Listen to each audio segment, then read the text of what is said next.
Hi, I'm John Teaford with Green Steel Environmental. One of the tools in our toolkit to help heal our environment is upcycling.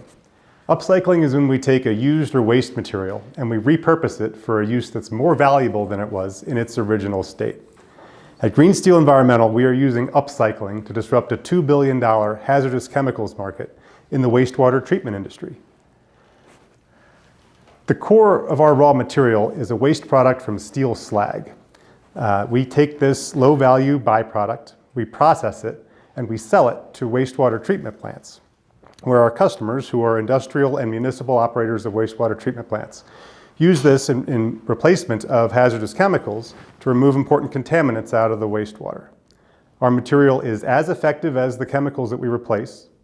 It is environmentally beneficial, so the more of our material that's used, the better off the environment is, and it is less expensive.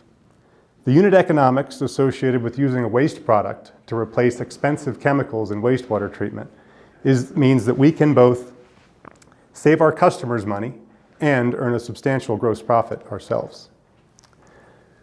So our team consists of 2 longtime C-level executives. We have a college professor and a graduate student working with us. Our customer acquisition efforts have included exhibiting at 8 trade shows across the country, where we've spoken to hundreds of customers. And we have 4 customers that are actively considering a full-scale implementation of our material, and a number of other customers that are eagerly awaiting the results of our first full-scale implementation. We have 1 patent that's been issued and a 2nd patent application that's been filed. And at the end of last year, we closed on a $900,000 seed round financing that was led by the Rockies Venture Club. And now we're raising $200,000 to finish that round.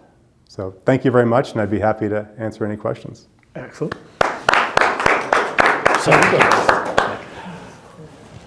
Doing two-sided marketplaces is notoriously challenging, particularly when you're moving physical object between those marketplaces. How are you going to solve that? So how are we going to transport the material from our customers, from our source location to our customers? While setting up a two-sided marketplace. So the material can be purchased at pretty much any steel mill around the country. So steel slag is ubiquitous at steel mills. It's the big pile of black rocks that you'd find outside of a steel mill. So we'll buy that from the steel mills, we'll process it, and we'll sell it to our customers at the wastewater treatment plants, where they will use it as a consumable material. And so we have a source of supply, and then we'll use trucking. We'll use intermodal trucking initially, typically with full truckloads shipping to our customers' locations. If it's a byproduct, why are you paying for it? Why can't you just, is it just otherwise disposed of? What's the alternative for the steel producer? So steel slag is used if you have a gravel driveway and you live near a steel mill. It's probable that your top coat on your driveway is steel slag. Parts of steel slag can be used to make asphalt.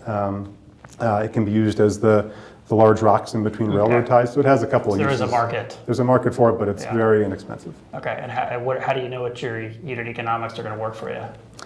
So we've negotiated a purchase commitment with a steel mill here in Colorado to satisfy what we think will be our first couple of customers, and we've worked out how much it's going to cost us to rent the equipment to process it for our initial loads of material. Where does your business model not work? Where does it not work? Well, it gets more expensive to ship to customers who live further away from steel mills. So it's more expensive if you get too far away from a steel mill. There are steel mills in most of the 50 states, but not all of them. And so our primary competition are 3 hazardous chemicals: ferric chloride, aluminum sulfate, and ferric sulfate. And those are manufactured at different places around the U.S. As we get closer to those manufacturing points, we'll have less of a cost advantage, but we typically, I believe we're going to have a perpetual cost advantage over the competition. So it also works best closest to regulations that affect phosphorus levels. Phosphorus is the primary contaminant we pull out of wastewater. And so places that have more phosphorus regulations are typically better environments for us. Does that mean that because of the expense of shipping it, do you need a processing facility within a certain radius of every customer or steel mill? Yeah, so we'll be sourcing new supply relationships everywhere we open up a new customer. Right, but you would need a processing facility in each one of those locations? We would, yeah. Does that change the economics, or how does it a little bit. We can rent most of the equipment that we need to process the material, and so Our plan is to rent the equipment, process enough to satisfy a customer for 6 months or a year, and then repeat that operation every time we need a new source of supply. All right, excellent. And then one last thing, John, how can people reach out to you if they want to contact Sure, you? www.greensteelenvironmental.com. You can find us there. Excellent. Thanks, Thank John. you. Appreciate you. Thank you.